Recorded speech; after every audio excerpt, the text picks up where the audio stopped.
put the following nouns into their respective cases.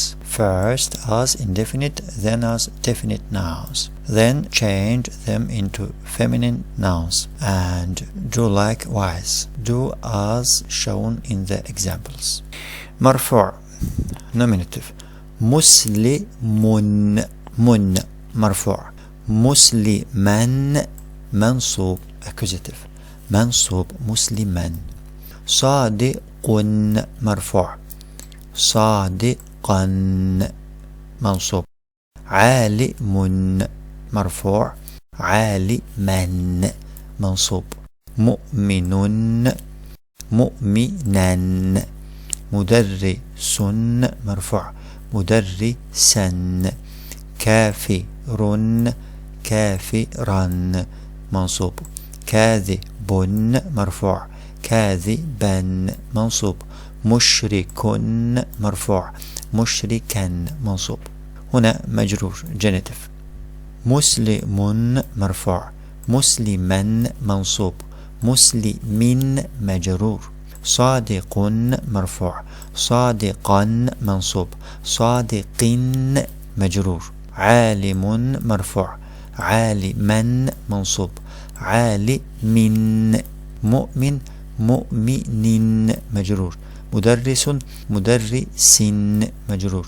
كافر كافر. كاذب كاذب. مشرك مرفوع. مشرك مجرور. And now feminine examples. مجرور مرفوع nominative. مسلمة منصوب. مسلمة مجرور. مسلمة. صادق صادقة صادقة. صادقة منصوب. صادقة مجرور.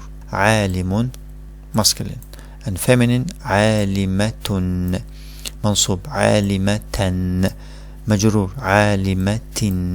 مؤمن مرفوع and feminine. مؤمنة مؤمنة منصوب. مؤمنة مجرور. مدرس مدرسة مرفوع. مدرسة منصوب. مدرسة مجرور.